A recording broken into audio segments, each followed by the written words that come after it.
4 years ago, we came to Portugal on holiday. We really are on top of the world. Which was when we decided to buy a farm here, and that journey changed our lives.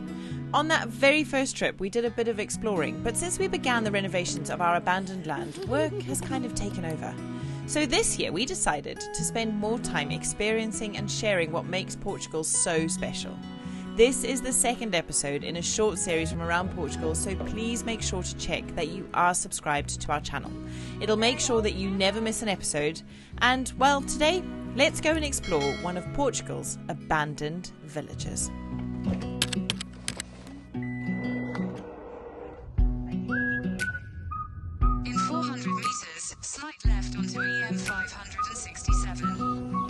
Look at that one. That looks like a dragon. This road gets windier and narrower. It might have something to do with the reason that everybody left. We are in the middle of nowhere. And in the middle of nowhere, everybody, is where you find ghosts. Really beautiful. Yeah. Bring my jacket. Because we're going to go for a swim as well later. Are you going to carry it or am I going to carry it? Okay, I'll carry it. I need an egg in my snack box. Yeah, there is an egg in your snack box. Oh, I think this backpack's way too small. That looks You're like gonna an manage egg it, in my snack box. An egg. You got an egg? And some crackers. We have arrived. We've come to a very, very remote part of central Portugal in search of an abandoned village. Now, we're super excited about this because the drive-in has given us already such a sense of being a long, long way from civilization. It's taken us about 2 hours from our home in northern Portugal, and the final stretch of road down here was incredible. Tiny, winding mountain roads, almost single track, with the most extraordinary views. We're up high, so high that we're above the clouds. Feels like we're a long, long way from everywhere. Anyway, the village that we're going to go and see today is called Drav. It looks eerie, mysterious, beautiful, and shrouded in history that we would only know really if stones could talk. But I'm excited. From here, it's about a 4-kilometre walk. We've got the kids with us, so we're going to take it nice and slow. There might be a few river swims. There's definitely going to be epic mountain views. And I think it's going to be a great day out. What have we got here? Blackberries. Yeah. They're not very big and juicy though, are they? Got a few more months to grow, haven't they? Have you seen the roofs though of these houses down here, Crusoe? You seen how they've been built? Aren't they cool? They've built them out of big pieces of slate. I think we should put Obi on the lead just while we're going through the village, just in case there's other dogs. Obi, sit. Sit. Good boy. Anyway, this is where we've parked. It's a little village called, and I'm not going to be able to say these things properly, but it's a little village called Reguf, and it's about a 4-kilometre hike from here to Drav. We'll tell you more about the village when we get there. But first of all, let's just enjoy what is supposed to be a properly epic walk. And the cows. There's sheep and cows. Can you smell them? I can't. Boys, look at this old stone building. Look at the roof. Look at the roof.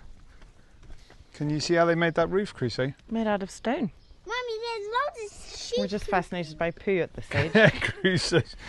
Whatever, Dad. Stone buildings. But there's poo. We're going down here. Yeah, they know the way. Oh no, donkey poo. Where?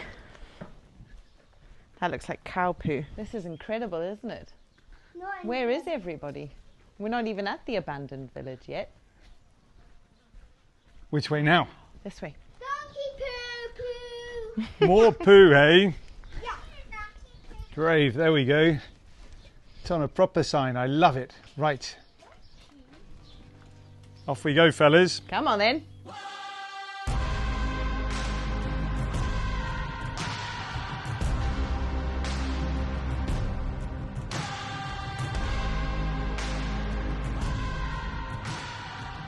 Shall we go to see a abandoned ghost village? What do you think? Yeah. It's the trail, isn't it? That's how we know it's the right way. Okay, are we going to go? Are we swimming there later? Yeah. Starting with a little bit of a climb. How are you feeling about that ascent, my darling? I'm fine. I'm conscious we've got little legs with us.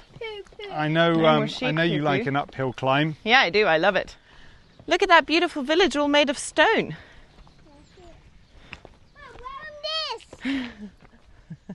It's beautiful, isn't it? Sawyer's off. He's off. So this summer we've decided to explore more of Portugal, which is why we're here, making a video about a place we've never been in our own country, or our home country. We have done a big hike with the boys this summer. They actually managed a 7-kilometre hike a few weeks ago. They're 2 and 4, so I was properly impressed. This will be about, I think it's about the same, there and back. 6. Yeah, 6. So, wow! So, I mean, they we're looking a little bit like we're going to burn out on the way out, but we'll see. I'd better go and catch up with my youngest son. Yeah. Do you reckon? Wrong way. Maybe the fairies made the mountain. Gosh, that's a steep start, isn't it? Dad, Yeah. I'm so fast. You're going super fast. Yes, you are. Yeah. I Well went done. Up that one and then. Really fast. Let's do it. Mummy, I need agua. Yeah. I need some agua. I'm tired. Not already. It is going to be a long hike, buddy, but we can do it. We've basically made it up the first 150 metres worth of the track, so we've got around about 2,750 metres left to go, 2.5 kilometres. And we found this wonderful cork oak that the boys are taking some refuge under, having a bit of a drink of water and a bit of a rest, because that first climb is, well, it's pretty steep. Cork oaks are indigenous to Portugal and they are part of the heritage of the country.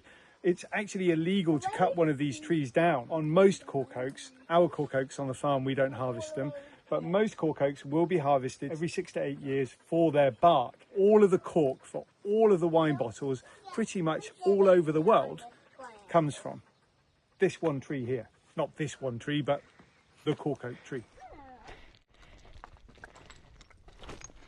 Well done, little man. That's a really steep start to the walk. That is a bit of a shock to the system, isn't it?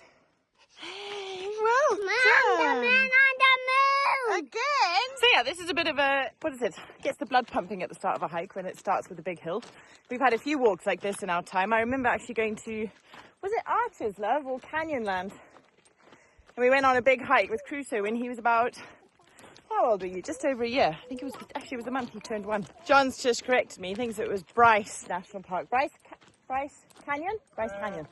Where's Cassidy hung out? Yeah, it was. It was up there in the part of Utah? Arizona. Utah. Oh my gosh, my geography's bad. But anyway, it was where Butch Cassidy used to hang out. So it was kind of cool to be there, and that was such a fun trip. We loved it. And we did a whole big road trip to the States. And it was actually the last travel series we filmed on our main channel before we came and started our Portugal channel. And if you're new around these parts, we have got 2 YouTube channels. One documents the build of our dream home here in Portugal, and the other one is this one, our travel channel, The Newbys Explore, where we take our kids on adventures all over the world. We've been to India, we've been to Borneo, we've just got back from Kenya earlier this year, and now this summer we are exploring closer to home and doing a short series of a few adventures around Portugal. We are so lucky to call this country home, and there are some absolutely beautiful places right on our doorstep, and we're super excited to be sharing them with you guys. How nice is it to be able to bring Obi on one of our trips, hey? Yeah. You from Roby? A chair, Is there a chair right there? but there's some You ground. sit down, do you? You've done so well, my sweetheart. was- Have a cheese, Crusoe, Dad. and a thumbs up. Cheese! Imagine we had a car here, then it can boom all around there, yeah. Yeah, car wouldn't fit on these little paths though, would it? Yeah. So this, as I've understood it, is exactly why this village was abandoned. It's a long way to get to. And it's pretty steep Yeah. and hard work. I just wouldn't want to be carrying my milk up here. So if you are ever coming to Portugal and you are looking to head out on a hike, I'd highly recommend downloading an app. Something like All Trails works really well out here. And just keep an eye out for the paint markers. Red and yellow stripes point you in the right direction. If you just follow that trail, you're on the right path. If they're across, that means don't go there. If there's an arrow, it means turn left or right. It's not really an arrow, it's an L underneath a... Yeah, an owl underneath a straight line Yeah. means left or right. They're super straightforward and they're all over the country. So it's an amazing way to explore what is a really, really beautiful country. Great news. Well, Uh-oh. Oh dear. Ah, but the sign says drop down. Oh, I had you for about 2 minutes. 20 seconds. There is a fairy village. Whoa. Don't knock it over, boys. Wow. That's cool, isn't it? Yeah. Oh, I'm excited to get the drone out. It's going to be great flying, isn't it? It is, yeah. I'm so excited to make snack box out. Okay.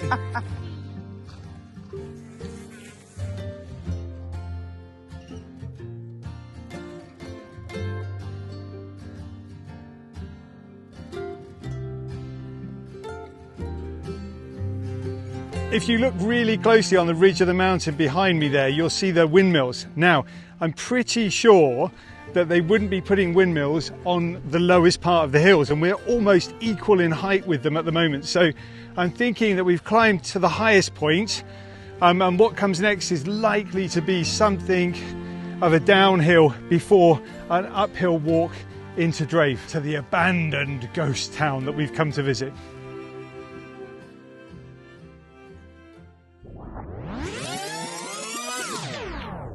Oh, we are just back.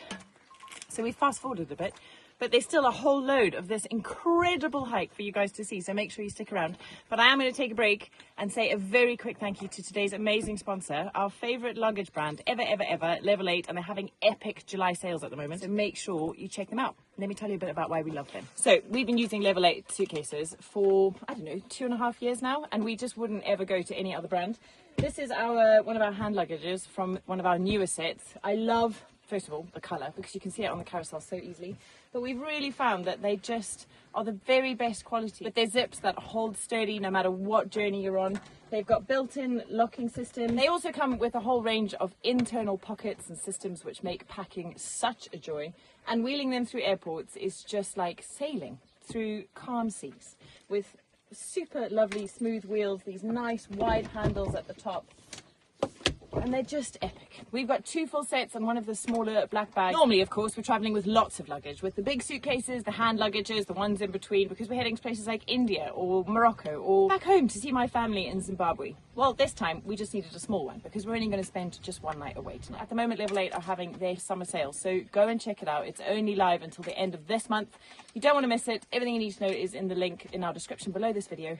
And just by clicking on that link, you massively help support our channel. So thank you so much. Now, you guys go and enjoy the rest of the hike where I'm not so hot and sweaty, and I'm going to get into an air-conditioned car with a cold drink. And we'll see you guys. Show me your sunglasses. They're red. Wow, that's cool. Black. And black. Pop them on. Let's have a look. How do they look on you? Do you want some help? Crusoe, come on, sweetie. Wow, that's very cool. What's all that dirt on your face? You look very cool, my boy. So honestly, my real hope is we're not going back up the other side there. Feels a bit like a bear, you know, the bear went over the mountain thing. Yeah, the boys are already asking for their snack boxes. Uh-huh. I hope we're just meandering down to the village and then meandering back again. And we picked a really good day for it because although it is sunny and blue skies, there's this beautiful, very cool breeze, which I'm very grateful for right now. It's perfect. What are you eating? Energy balls. Is it as good as a snack box? Yeah. Can we carry on now, Mum? We can carry on now, yeah. Energy balls. I've got more energy. We can see it. We can see it. We've almost arrived, haven't we? What an extraordinary location. Look at that. It's just tucked up into that valley, kind of embraced by mountains with views of epic valleys, literally in the middle of nowhere. I mean, what a world do we live in where people used to live in places like this? Hey, what does that sign over there say? What does this say, boys? It says ghost hunting is not allowed. That's what it says. Ghost hunting. Oh. No hunting allowed, boys. So if we see those ghosts down in that village, what do we got to do? Leave them be. We got to just let them sleep. Okay, donkey carts, you can see the holes where the wheels made. Yeah, look right here. From a long time ago, boys. Isn't that amazing? We're having another snack underneath another cork oak. but we are very, very nearly there now. Extraordinary place. All right, we've pretty much made it. We're about 100 metres away from the entrance to the village. I'm excited to see exactly what there is inside an abandoned ghost town. We've already, as we've been walking here, got a sense of what perhaps this village was at one point in the past. You can see the terraces laid out, a nice trickling, very clean, clear river down below. So it was definitely an agrarian, a farming village of some sort. And all of the stone walls, you can see them. They're all made from this stone that's come from the side of the mountain. So it hasn't been transported.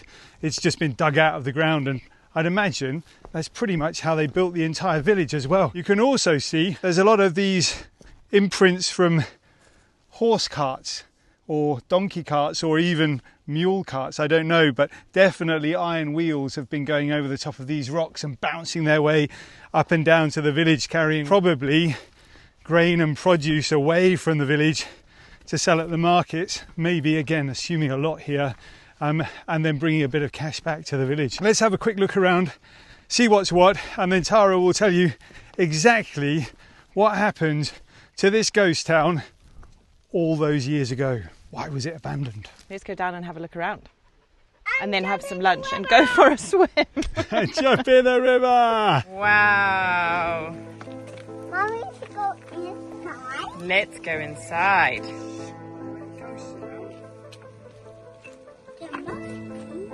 That water looks really, really inviting, doesn't it? Doesn't it?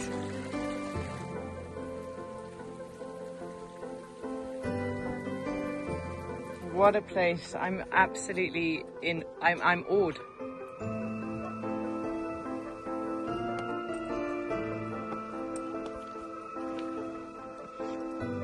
Do you know what? I think it's actually been, there's been some conservation going on here, hasn't there? There has. You know, Scouts. it's a scout's hut. Yeah, Scouts of Portugal have taken this on as something of their own, if you will, and the preservation of it and the looking after of it. So I think that they come up here and they camp up here and they stay here. Brilliant. So these signs are all saying private property of the Scouts. It's impossible to be in a place like this and to not be moved by the isolation, the history, and just to imagine the stories that these stones once held, the lives that they witnessed, the legacies that were written here. So much of that leaves when the people leave. But what hasn't left, this incredible place, is the magic. You can feel it around every corner and in every stone.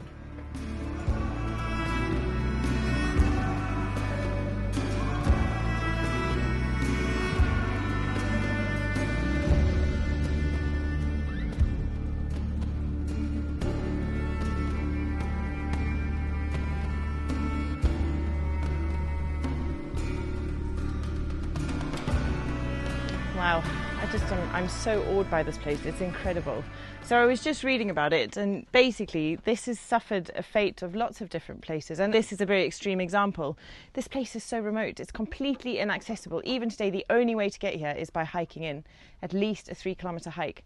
And so it was really challenging for the people that lived here to get to healthcare, to good education, to get to the nearest services. And as modern life moved on, I suppose these kind of remote, ancient ways of life got left behind. There was once between 80 and 100 people living here at its peak, and I have seen various different numbers, but one report said that the last resident died in the year 2000. Another one has said 2009, so I'll double check that and I'll put the right number on the screen once I've had a chance to do a bit more research. But as modern life moved on, so did the young people leave the village of Drav, and they just never returned. And so slowly but surely the village emptied out, and now there's nobody here. As I said before, this is now being taken on by the Portuguese Scouts Association, and they use it as something of a pilgrimage point. They do these big hiking trips out here and they camp out here. And it's something, I don't know, there's something very, very special about this. You know, just the sheer engineering that's gone into creating this village with these dry stone walls. The size of it is so impressive. The boys are desperate to go and have lunch by the river. But this is also really rugged terrain. It's hot up here in the summer. It's really cold in the winter. They would have had snow and ice. The terrain with all of this rock makes it really difficult for farming. So agriculture wasn't thriving here. And I tell you what I really want to know. and I'm going to try really hard to find out, is why did somebody come here in the first place? You know, what are the origins of this place? Do we even have access to that information? Or is it something that will forever just be left up to the imagination? Was it just one family? Was it a group of friends? You know, was it people trying to escape whatever was going on in the world in those days? Or did some old man just live here until he found a wife and then he made a family? I mean, what is the story? It's just so many questions if only walls could talk.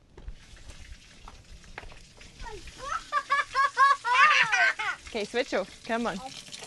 I reckon that water comes straight out of the mountain stream. Do you know what's cool is there's 2 little bars of soap up here. That's probably where the scouts have a wash. That's probably the only running water in the whole village.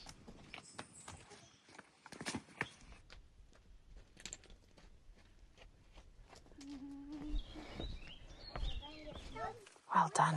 Should we go in here and have an explore? Stop. What do you think? This used to be someone's house, Crusoe. Wow. Hey, look at that, man. Look at it. It's just built from things they found on the mountains. How old do you think this door is, Crusoe? I think, I know what it is. 60 old meters. 60 old meters, hey? Look at this one. This looks like a hobbit house, doesn't it? You know what is also incredible is we've literally seen nobody else on this entire walk until we got here, and there is one other couple here. Otherwise it is completely abandoned. Usually places like this are just overrun with other people, and it's just not. And it's really, really special to be somewhere so quiet. And apart from my own children, there is no other noise. The river! Well done, boys. That is well deserved, hey? Obi's the first one in. Oh, you can shake on me. You can shake on me. You're such a good dog. Just having a look in some of the buildings, and this looks like the old Adega. I can tell because it looks a little bit like our Adega back at home on the farm, the old one in the Knott garage. That means that somewhere out there, in amongst all of the brambles and all of the trees and on the terraces, there will have been some grapevines, and there will have been an annual harvest here. So amongst all of the corn and the other things that they will have been growing, they will have also stomped wine in this very location right here. I'm sure of it. That will have been a big festival for the village. So I'm just standing here in amongst all of these ghosts of the past in this abandoned town, thinking about the festivals they must have had and the celebrations that they must have had here. It would have been really colourful and really happy, I'm sure of it. As well as, like Tara just said, really hard, cold in the winters and really hot in the summer times. All right, somewhere down here I can hear Crusoe and Sawyer and Tara. They've gone ahead because they wanted to go for a swim. Big fish. Oh yeah, see them? Wow. And I was pretty keen on having a good old look around. Let's go see whether they found a nice place to swim. Obi's been in. Has he been in already? Boys are getting undressed. That's a lovely... Isn't it beautiful? It's crystal clear. Full of fish. Is it? It's chilly, Okay. but it's beautiful. And it's blue, my favourite colour. There you go. Perfect. What more could we want? Thank What, you. what are you doing? Okay, what's in there? Is it snack box in there? Snack box, yeah. Snack bar. Yeah! There's also baby fish. Cool.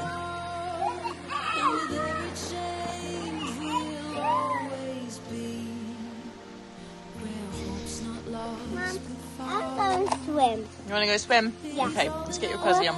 Yeah. So nice. So nice. Come in. I'm going. I need to go get changed, don't I? Want to put your collie on? Oh yes. Don't splash. Well, instead of watching everybody else swim, I'm going to go get changed and get in myself. What a blissful thing to find. And you know, what an amazing heart of this village this must have been for the people that lived here. To have this, well obviously the water would have been an absolute lifeline for them, but to have this place where they could come and cool down in the summer and spend time. I think the people that lived here must have lived a very, very long and very peaceful, simple life. And with all the trappings of modern life and everything that we're going through at the moment as a world and as a society and as a species, I kind of envy them. I really do. Right, I'm going in.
this life of time.